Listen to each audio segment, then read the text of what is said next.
Good morning. আশা করি সবাই ভালো আছেন।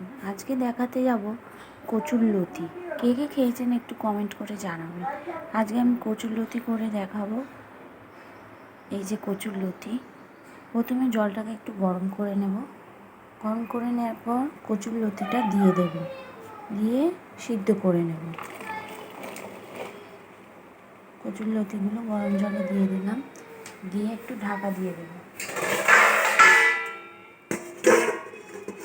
ঢাকা দিয়ে একটু সেদ্ধ করুন। কচুটা সিদ্ধ হয়ে গেছে। যে কড়াই তেল দিয়ে দিলাম, চিংড়ি মাছটা দেব। চিংড়ি মাছটা ভেজে নেব। তেলটা গরম হয়ে গেছে, এবার চিংড়ি মাছগুলো দিয়ে দেব।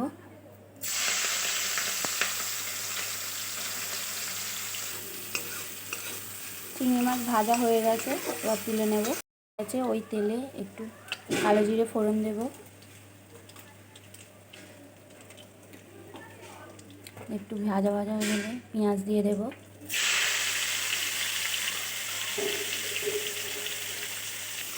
পেঁয়াজটা একটু ভাজা ভাজা হয়ে গেলে টমেটো দিয়ে দেবো।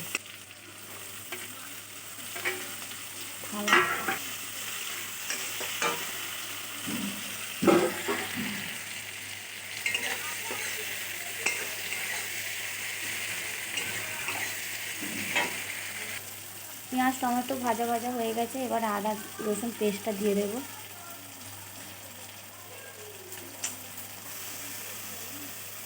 আদা রসুন পেস্টটা দিয়ে দিলে আদা রসুনটা ভালো করে ভেজে নিয়েছি। এবার মশলা দেব, একটু হলুদ,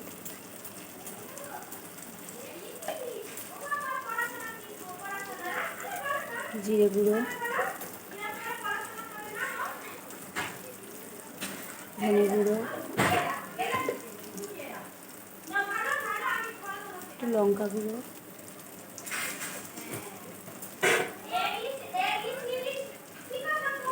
একটু ম্যাগি মশলা দিলাম।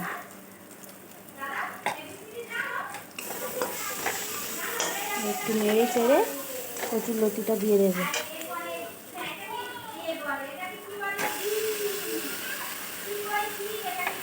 আর কচুরলতিটাকে নাড়তে হবে।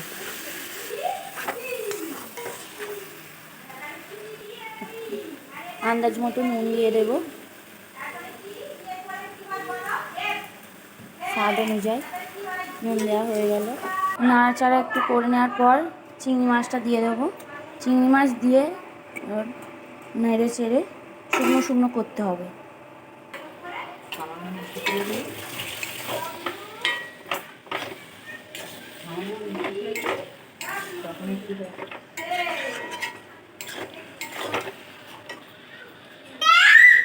এরকম হয়েছে,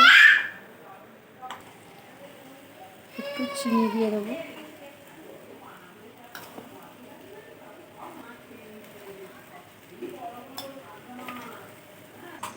এবার একটু হয়ে এসেছে, এবার গরম মশলা দেব।